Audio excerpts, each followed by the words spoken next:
Hi, everybody.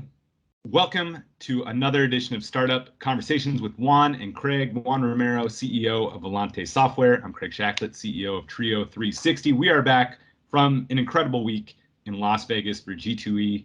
Juan, welcome back, sir. Give us your quick recap of the week. How was it for you? Well, thanks for being here again. It was great to finally meet you in 3D space, you and your team. Yeah, the week was fantastic. I mean, it was kind of interesting being the first real big trade show I've been to since, COVID hit and all that kind of stuff. And I think, in terms of the people that we met with, the conversations that we had, the connections that were made, I think it was a resounding success. And, I can't wait till the next one. How about you? Yeah, same as maybe not everybody knows. We ended up getting a suite. We did a booth. Trio got a booth at the NIGA show at Awaiga. We were in a booth with Casino Science. This way at G2E, we took a different approach where we got a suite, an amazing suite, top floor of Palazzo, and we had a couple happy hours, huge success. Juan, we did our happy hour together on Wednesday. You had some major heavy hitters in the casino industry, quite frankly, slot executives from a lot of the biggest tribes in California. Huge success. So we had a lot of demos up there during the day and then happy hours in the evening. And I mean, I can't imagine doing another booth again after that experience. I mean, what was your take on like kind of doing the show via a suite, high above where the show floor was versus actually being on the show floor?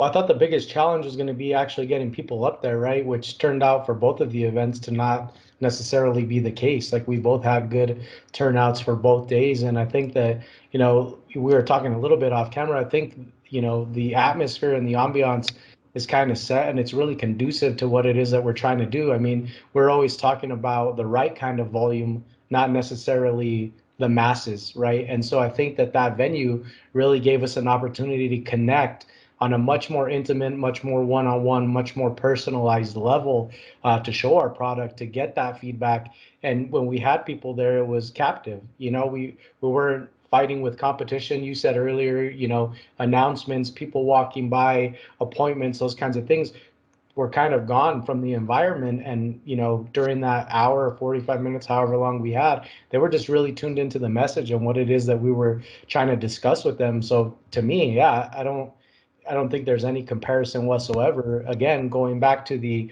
volume versus right kind of volume discussion. Agreed. Yeah, 100%. I mean, we had great demos at NIGA and Awaiga from the trade show floor, but being in the suite in that environment with the big screen TV on the couches, view of the Las Vegas Strip, it just took the demos to a whole nother level and getting the undivided attention of the folks that were up there. I mean, it was just, yeah, it was great. For us, the demos were a huge success. I think we're definitely going to get some deals out of this. And that kind of leads to, I think, another topic I'd love to hear your thoughts on is after an event like this, you make a lot of great connections. People see your product. I know you've got some big stuff I don't think you're ready to talk about publicly, but you guys are dealing with some big dogs and got some exciting irons in the fire. How do you keep the momentum going after an event like this? How do you keep, you got all that enthusiasm from a prospect. Obviously they go back, they've got work to do. What's your approach to keep momentum from dying on a deal? So I think it starts at the show, right? And it's so funny that you mentioned that because you met one of our customers from Arizona who was out there, and during that trip, we got so much from them in terms of conversations and the needs and requirements and really what they're trying to achieve as an organization, from a one-to-one level. And that led to I'm going to Arizona in, I think, 4 or 5 days. I don't even know, next Wednesday. So about in a week. And so the whole thing was with that particular individual, it was, really understanding and getting a large connection for where they are now and where they're trying to get. And so, for us, it's about maintaining that touch, right? And so obviously everyone comes back from a trip like this, they're extremely exhausted. We all are, right? You don't sleep, you're running around, you're walking tons, you're trying to entertain, you're trying to wear all these various hats. And so really, I think if you can understand what it is that are the core items for these individuals, and then, not not in a bothering, or pestering approach, but in a continuously touching approach along the way, find a way to address those items. So the first thing we did was, send out emails. The handwritten cards are going out this week to say thank you to everyone for attending, and it was great to see you.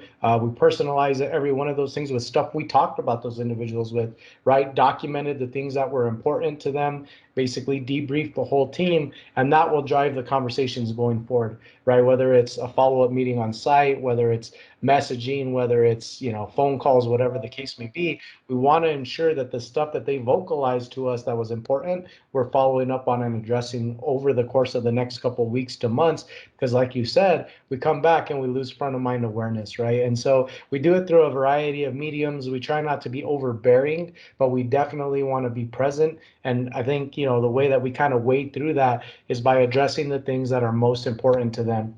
So for example, if I'm there and someone tells me about a new piece of function, if we incorporate that in the next couple of weeks, I'm going to send an email or make a call and let them know we're starting it and set up a meeting to show it to them, right? So then that's not only maintaining that contact and front of mind awareness, but it's also going, look, what you said is important to us too, and we're putting it into action, and look at what we made. And so that's kind of the approach for us. How are you guys? I know there's no right or wrong, or well, there's no perfect approach. I know that, but what do you guys take going into it? Yeah, I mean, I loved everything you said, and I heard that, I'm like, oh shoot, I need to do some of those things. So thank you for sharing that. For us, I think it's important to bake the next step into the current step. And so in our demos, it was, we wrapped up, and we typically have a kind of slide that shows what a typical evaluation process is in buying TRIO360 software. And so we show that, and then we just ask, okay, are there any additional steps that would need to happen, with your particular casino? And then we'll have a conversation like that, and then we just kind of identify what the next step is. So then when we got back, it was just following up by email, reiterating, hey, great meeting you. Here's how we think we can solve your problems, and then here's the next step, and just getting that scheduled. So yeah, so then and then there's one where it's more, when the ball's in their court, that's where it can be tricky, right? Where it's like, okay, sure, we just need to review this XYZ, and then we'll get back to you. That's where, as a seller, listen, we're both running companies, so we're salespeople, but we're also have things to do. So I can empathize with people where it's like they probably haven't forgotten, they just have a million other things. So it's like, where do I draw the line of like kind of nudge, hey, like being friendly to keep the ball rolling, but not being a pest. And that's always something I wrestle with.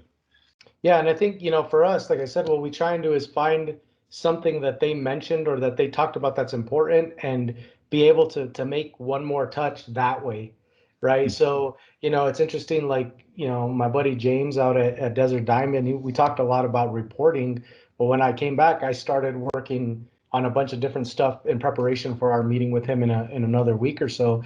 And so I'll get a touch out to him in the next couple days to show him kind of what I'm working on, because it addresses his problem specifically, and I think that's a non-intrusive, high value way to maintain contact with people, through the situation that you're talking about. Because yeah, everyone's super busy, and just the same way that we came back to a bucket of work, they did too.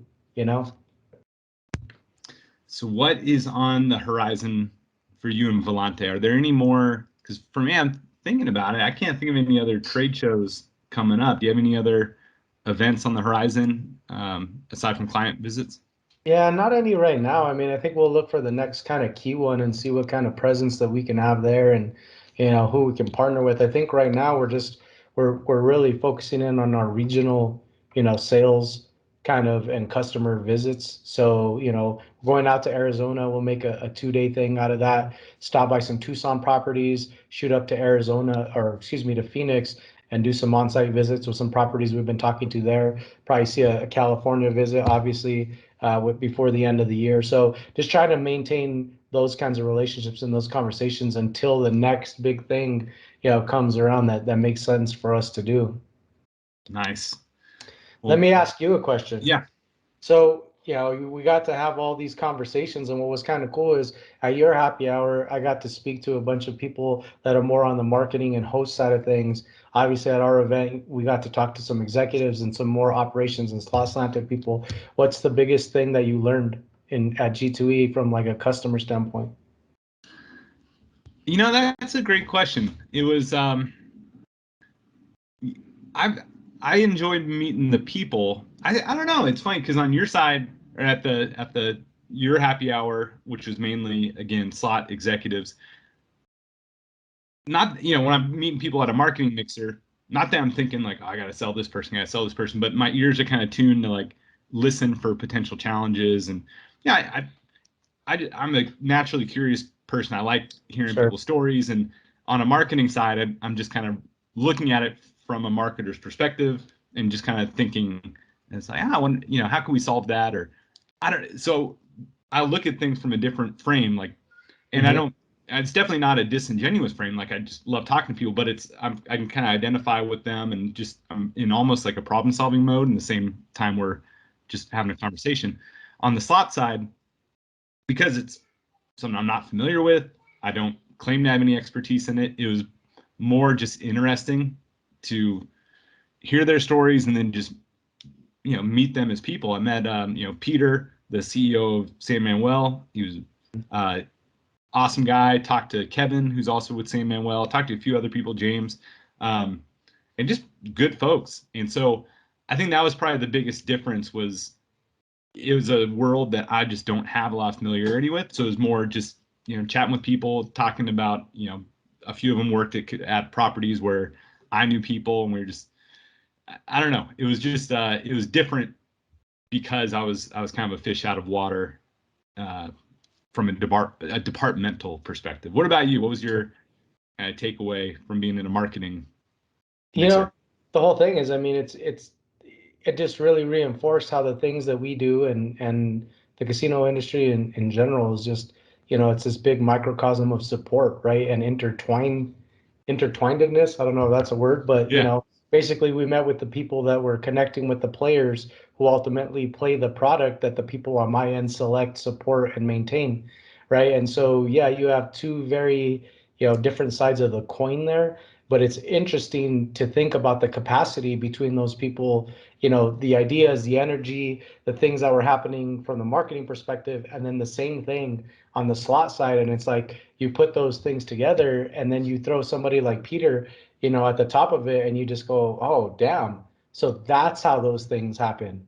You know what I mean? Like the symbiosis of this whole presentation just being pulled together and presented to the general public. And it was kind of cool to see another facet of it. Definitely, what was interesting is the slot people that were up there, they actually have some pretty like kind of loud and eccentric personalities for people that you think are just operators, right? I mean, I think there's a lot more personality, not only on display, but it was very interesting. And I think that it was great, and I certainly learned a lot in the conversations that I had with them.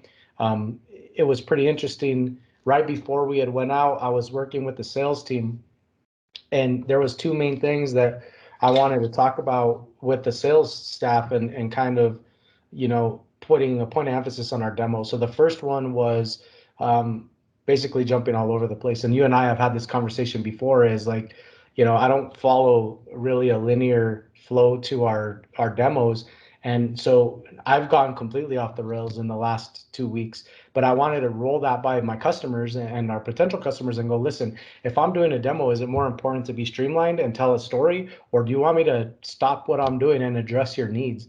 And hands down, every single one of them said, I don't want to hear your story. I want to make my own. Right. And so being able to validate that of, and when we did the demo at the very large property you're talking about that Volante is working with right now, or hopefully will be working with shortly, I was all over, and I just prefaced it that way. I was like, look, this is your demo. This is your conversation to drive. I'm going to show you some stuff. And if you have questions or we veer off completely, we're going to do that, and we'll come back to where we want. Right. And the like kind of overwhelming response I heard from people was, if I'm asking you a question, it's because that's the most important thing to me. When you tell me I'll come back to that later, or we're going to cover that later, they're like, you're not hearing what I'm telling you. That's what I care about.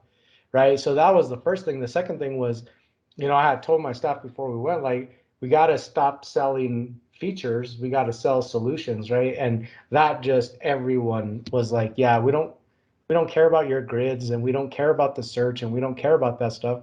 I want to know what problem you're solving, and then you can show me how the features facilitate that solution. And so those two things were the biggest takeaways, and they were kind of more of a reinforcement on our end, but they actually led to a new tagline. So I'm working with the marketing people right now, coming out with a bunch of slot track merchandise stickers and stuff that just say no, no, no. See, now I'm going to kill it because I didn't write it down, but it's no features, just solutions. I love it. That's Yeah. awesome. So that was the biggest thing for us. Yeah, that's fine, because our demo is more linear, intentionally. Like, I kind of walk through, and of course, like, you'd be an idiot to not adjust based on what people say. But I think maybe it's just the way our product is made. And because when I started, I was more all over the place with different features, and then I found, and it may just be my personality type, or it's the product, or whatever, but it became a lot easier to just kind of have a story that we weave through, and we can definitely, like, somebody asks, like, wait, how do I do this, and we can kind of pivot, because we're in a live environment. I can go off. We don't have to stay on that road, but ours is very. I saw your demo, and I thought I thought it flowed extremely well. I think that you teed up basically one section into the other. I think the other point of delineation between what we're both doing is on the product side, right? So you have multiple features with one kind of direction in terms of what the processes are. And I mean, there's multiple smaller processes, but they're all part of a larger process, which is bringing these customers into the loop and then communicating with them, right? Where ours is, our modules can go in completely different fields. And I think that lends itself to that chaotic nature. Is like, we can be talking about slot files, and then we can be talking about inventory, and then we're talking about, and those can be completely disparate things that aren't even connected. And I think that after seeing your demo, I think that's where maybe some of that comes in. But I saw your demo, man. It was good. Oh, thank you. Yeah, and how you just describe it makes a lot of sense, because ours, you're not going to take 30% of Trio and implement it. It's like, you take the whole thing, right? And it's a complete package, and this is going to transform your host team and turn them into selling machines and jack up your VIP revenue. Whereas, like, yours are distinct products that solve different problems. And if one problem just isn't a problem for a casino, it's like, all right, well, let's not talk about this. So it makes total sense why you do the things you do. Now, within one module, I'd assume, like, you're always going from A to Z when talking about one module, right? If you're doing the progressives, it's like, well, I'm going to start at Z and then explain it backwards to A. So we have a flow just like you that, that everyone kind of starts with. And then again, based on what's important to them, like, it was so funny because we're in this demo that kind of had a hard stop out there in Vegas. And I started following the process, I'm like, progressive is like a triangle, whatever, right? He goes, excuse me. And I thought he was going to ask some question about what I was talking about. He's all, can you get to the part I care about? And I was like, yeah, man, cool. What's the part you care about? And he goes, this. And I go, all right, sweet. Let's talk about that. So the whole thing, just that whole nice little triangle, like, let's frame this thing, just went out the window in 10 seconds. So, and I wasn't like offended by it. I'm like, well, we're on a hard stop. He doesn't care about this. What do you want to talk about? Right. And so, I have a flow for it. It doesn't always go that way. That's awesome. Can you give the part I care about?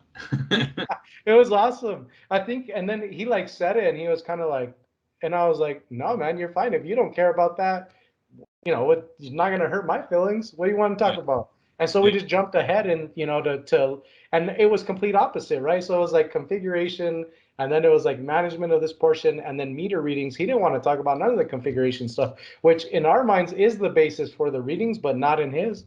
Yeah. So it was interesting. Well, Juan, this is a great conversation coming off an amazing G2E.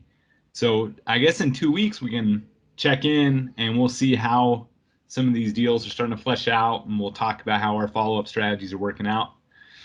How's that sound? It sounds excellent, man. Thank you guys again. We had a great time. It was excellent to meet you. Your team is fantastic. We had so much fun, and I can't wait to do it again. Hey, the feeling is 100% mutual. I'm looking forward to doing many more events together. and of course, more conversations like this.